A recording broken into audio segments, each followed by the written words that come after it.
Good afternoon and welcome to our coverage of the UEFA Champions League. My name is Donald Oliver and I'm sending the very best wishes to all women watching our coverage, the real MVPs, women who love sports. It's International Women's Day and we appreciate the fact that you've decided to spend the afternoon with us here on the Home of Champions, and we hope you'll be fully entertained by what we have to offer for you from Europe. Now, two more quarterfinalists will be decided this afternoon and they will join Chelsea and Benfica, who completed victories yesterday in the round of 16 and counter. Chelsea, of course, defeated Borussia Dortmund by 2-0 on the day to complete the come from behind 2-1 win in the tie, while Benfica scored a 5-1 victory in the second leg to make it 7-1 on aggregate and send Scott Parker packing as manager. We'll get reactions to that in just a moment, but there are still a few matches to look forward to. AC Milan and Bayern Munich, of course, they take 1-0 results over Tottenham Hotspur and Paris Saint-Germain. City and Leipzig are 1 apiece. Inter has the 1-0 advantage over Porto, and it's 1-1 between City and Leipzig, while Napoli and Real Madrid, they have significant advantages heading into their home legs against Eintracht Frankfurt and Liverpool, respectively. Now it's time to welcome the A team.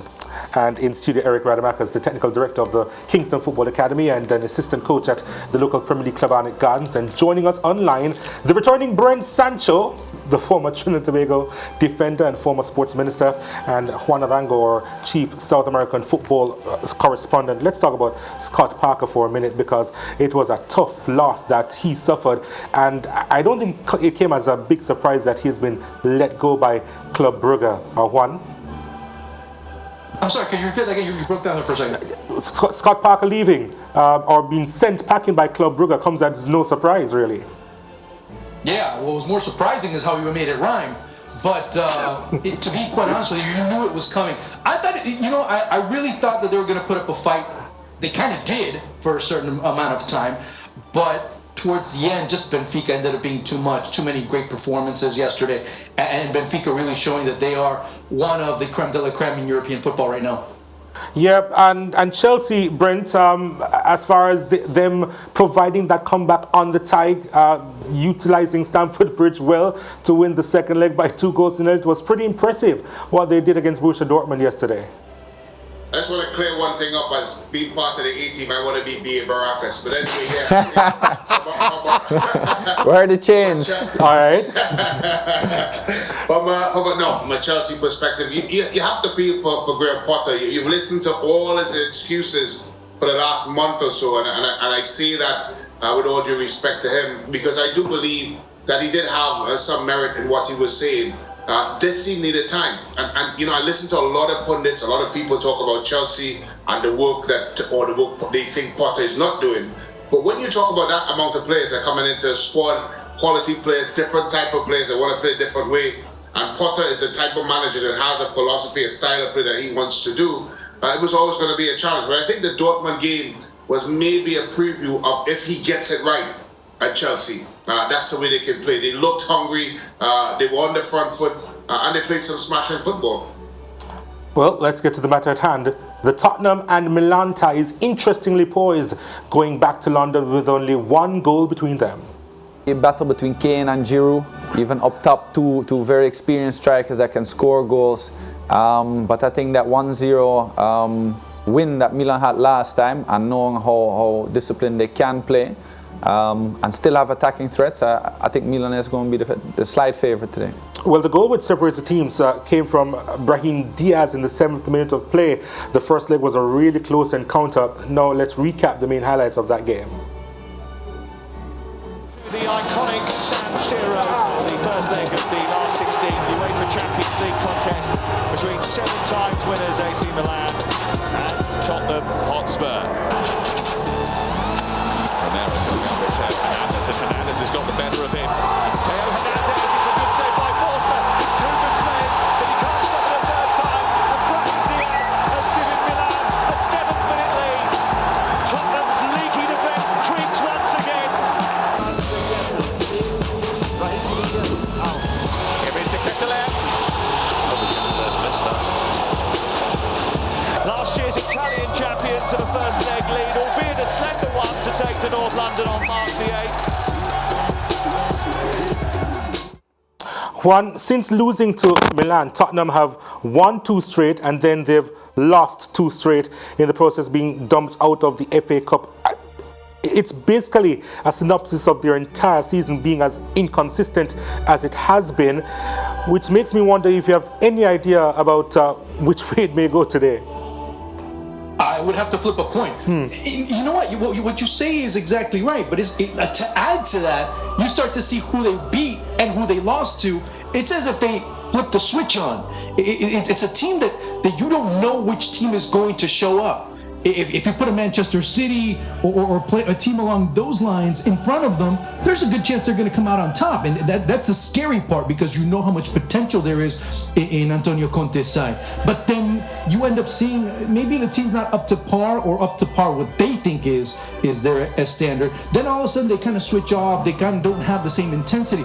Which team is going to show up? That's the biggest question mark with Spurs week in and week out. Which team are we going to be able to see on the pitch? And if we see a team that is switched on, that is being spurred on by, no pun intended, by their fan base, we could see a very interesting match. We could see them being able to overtake a Milan side who's been able to overcome a very rocky start to 2023, despite this past weekend losing to Fiorentina. Brent, we're going to hear from Antonio Conte in just a second, but he's actually going to be returning to the sidelines. How much of an impact do you think that's going to make on this Tottenham team? I'm not sure, to be honest with you, because they've been so inconsistent. It's strange for us to speak about an Antonio Conte team and mention the word inconsistency. He's a man that has demands. He demands from his squad. He has a high level of discipline and of course, and he wants his teams to perform in a particular way. And I'm very sure when you look at things and you look at Spurs, there's no one can tell me that, oh, this Spurs team was going to be this inconsistent this season. Because you have a manager in Antonio Conte, but it's a bit strange. And his return to the sideline, yes, it's good from a Spurs perspective, but I don't think necessarily it's going to give Spurs the edge, because, to be honest with you, I'm not sure which Spurs team is going to show up today. Yeah, it's strange, and you can put any money on which Spurs team may show up today, but we spoke about Antonio Conte, and he's returning to the sidelines this afternoon. Of course, he's recovering from gallbladder surgery. He has been out for a couple of weeks, but he believes that his team can actually turn around today. Honestly, I wanted to come back after the game against Sheffield United, and honestly, but the doctor stopped me and said, now you have to listen us and to wait 2 days more, and then on Sunday you'll come back in London for the game against Milan.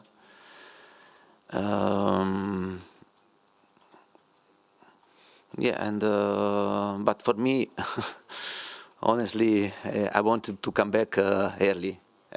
But in this case, I should to respect the doctor, also Tottenham doctors, because they were really worried after the game against Milan in the first leg, and for this reason I come back on Sunday. Now I repeat, I'm well, and yesterday I tried during the training session that I have a lot of energy, and I want to transfer my energy to my players for this important game. Yeah, you said you wanted to come back after the game against Sheffield United, and who wouldn't as a head coach after seeing that performance and being dumped out of the FA Cup.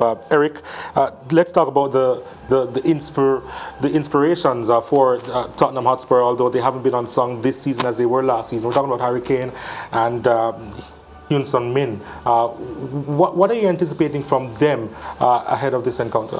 I think Kulusevski maybe has to join that conversation as well. I think Kane has been performing somewhat throughout the season, but I really think the support from Son in previous years, I think between the two of them, they're the best duo that ever played in the Premier League, according to statistics. You expect a little more from his partners. So it's Son and Kulusevski that not just have to serve Kane more, but also be around him so that they can be a part and take some of that responsibility of deciding these matches. So the front three will definitely be a crucial part today to make sure that they get something out of this.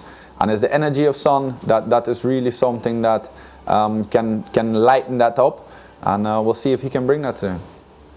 Yeah, let's talk about AC Milan now. They would have lost over the weekend to Fiorentina, but they know that they're just 90 minutes away from reaching the Champions League quarterfinals for the first time since the 2011-2012 season, Juan Arango.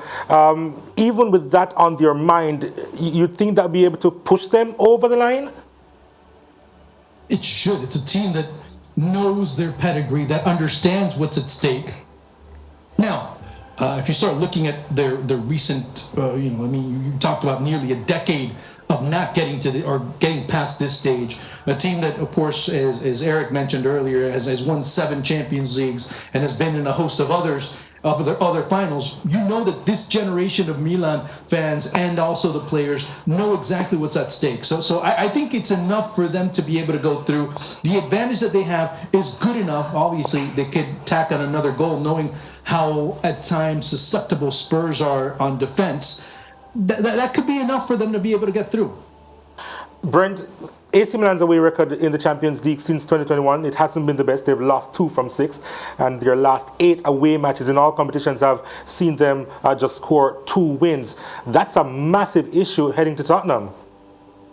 Yeah, it's a big issue, but I think from a Milan perspective, when the fact that Napoli so far ahead, of course, in the Serie A, their focus should be here in the Champions League. And if I'm sitting in that Milan locker room at Spurs right now, I'd be thinking to myself, this is an opportunity to have a deep run in this competition. You're coming up against an inconsistent Spurs, as we've, of course, detailed.